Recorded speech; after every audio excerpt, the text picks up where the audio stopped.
নমস্কার বন্ধুরা, welcome to এসটিউনিক sports. আর মাত্র কটা দিন বাদেই কিন্তু আইপিএল শুরু হতে চলেছে।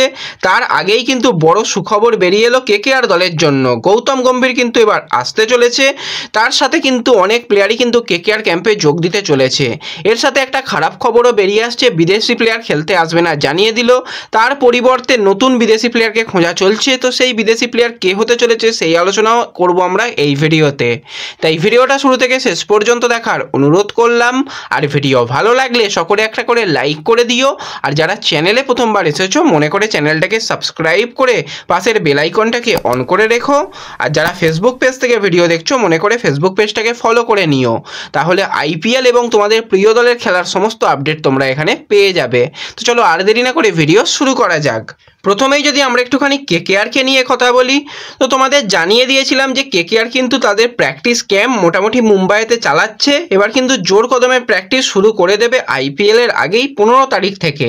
তো সেই মতোই কিন্তু গৌতম গম্ভীর এবার কলকাতায় আসতে চলেছে। তো যেই আপডেটটা জানা যাচ্ছে, আগামীকাল কিন্তু সন্ধ্যাবেলা 5টার সময় মোটামুটি কলকাতা বিমানবন্দরে চলে আসছে গৌতম গম্ভীর। অনেক দিন বাদে কিন্তু ক্যাপ্টেন আবার ফিরছে। এবার কিন্তু ক্যাপ্টেন হিসাবে নয়, এবার কিন্তু মেন্টর হিসাবে আমরা গৌতম গম্ভীরকে দেখতে পাবো। এবং কেকেআর দলের দায়িত্ব নেওয়ার জন্যই কিন্তু সে মূলত তার যেটা পলিটিক্যাল ব্যাপার স্যাপার সেগুলোকে সম্পূর্ণ বন্ধ রেখেছে। সে সম্পূর্ণ খেলাকে এখন ফোকাস করতে চায় এবং কেকেআরকে চ্যাম্পিয়ন করতে চায়, সেই জন্যই বড় সিদ্ধান্ত নিয়েছে। তো শুধুমাত্র গৌতম গম্ভীর নয়, তার সাথে কিন্তু রিঙ্কু সিং, নীতিশ রানা, মনীষ পান্ডে, শ্রেয়াস শর্মা আরও বেশ কিছু প্লেয়ার কিন্তু আসতে চলেছে কালকেই কলকাতাতে। এবং কালকে সম্ভবত আমরা শ্রেয়াস আইয়ারকে দেখতে পাবো না, শ্রেয়াস আইয়ার হয়তো তার পরে আসবে, এই আপডেটটাই কিন্তু জানা যাচ্ছে। তো কালকে কারা কারা যাচ্ছ গৌতম গম্ভীরকে ওয়েলকাম জানাতে কমেন্টে জানিও। এবার যদি আমরা কেকেআর দলের আরও একটা বিষয় নিয়ে আলোচনা করি, তো কেকেআর দলের কিন্তু নতুন জার্সি, নতুন অ্যাপ এবং প্লেয়ারদের নাম কিন্তু ঘোষণা হবে 18ই মার্চ সন্ধ্যা 6টার পর। তো সেই আপডেটটাও তোমাদের দিয়ে দিলাম। তো তোমরা কিন্তু নতুন জার্সি এবছরে কেকেআরে দেখতে পাবে, কিছু পরিবর্তন হবে। তো সেই জার্সিটা কিন্তু খুব তাড়াতাড়ি আসতে চলেছে। এবার যদি আমরা কথা বলি কেকেআর দলকে নিয়ে, তো কেকেআর দলের কিন্তু বিদেশি প্লেয়াররাও মোটামুটি চলে আসবে 16-17 তারিখ থেকে। এবং 17 তারিখে মিচেল স্টার্কের কিন্তু চলে আসার কথা রয়েছে কলকাতাতে। তারপরে কিন্তু জোর কদমে সে অনুশীলন শুরু করে দেবে। আর এই মুহূর্তে যে আপডেটটা বেরিয়ে আসছে, গ্লেন ম্যাক্সওয়েল কিন্তু রীতিমতন আরসিবি ক্যাম্পে যোগদান করে ফেলেছে। এবং দুষ্মন্ত চামিরা, তার একটু ইনজুরি সমস্যা রয়েছে, সেও কিন্তু আসতে চলেছে শোনা যাচ্ছে। এবার একজন প্লেয়ার হঠাৎই কিন্তু আইপিএল খেলবে না আবারও জানিয়ে দিল। আমরা যেরকম দেখলাম যে জেসন রয়, সে কিন্তু একদম শেষ মুহূর্তে জানিয়েছিল আইপিএল খেলবে না, তার পরিবর্তে ফিল সল্টকে নেওয়া হয়েছে।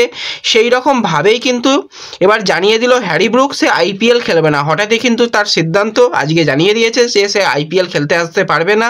তো এই জায়গায় সমস্যায় পড়ে যাবে কিন্তু দিল্লি। তো দিল্লি কিন্তু আরও একজন প্লেয়ারকে নেওয়ার ব্যাপারে চেষ্টা চালাচ্ছে, কিন্তু এই মুহূর্তে কতটা কি ভালো হবে অপশান সেটাই হচ্ছে একটা দেখার বিষয়। জ্যাককে নেওয়ার ব্যাপারে কিন্তু চেষ্টা চালাচ্ছে এবং জ্যাক রিসেন্ট তার যদি আমরা ফর্মের দিকে তাকাই, ভালো কিন্তু সে ব্যাটিং করছে। তো একটা প্রপার রিপ্লেসমেন্ট পেয়ে যাবে। কিন্তু এই যে হ্যারি ব্রুক বা জেসন রয় এরা কেন আসছে না এগুলোকে প্রথমে জানতে হবে। এবং পরবর্তী সময় অকশানে যদি এই প্লেয়াররা নামও দেয়, এদের নেওয়া উচিতই নয়, সেখান থেকেই রিজেক্ট করে দেওয়া উচিত। শেষ মুহূর্তে এসে এইভাবে ডোবালে কিন্তু টিমেরা যথেষ্ট সমস্যায় পড়ে। সেই সমস্যাটা কিন্তু হতে চলেছে বাকি দলগুলোর জন্য। তো এই ভিডিওতে এইটুকুই আলোচনা করার ছিল। ভিডিও ভালো লাগলে ভিডিওতে লাইক করে দিও। চ্যানেলে প্রথমবার এলে মনে করে চ্যানেলটাকে একটু সাবস্ক্রাইব করে নিও। ফেসবুক পেজ থেকে ভিডিও দেখলে ফেসবুক পেজটাকে ফলো করে দিও এবং ভিডিও একটু সকলের সঙ্গে শেয়ার করে দিও।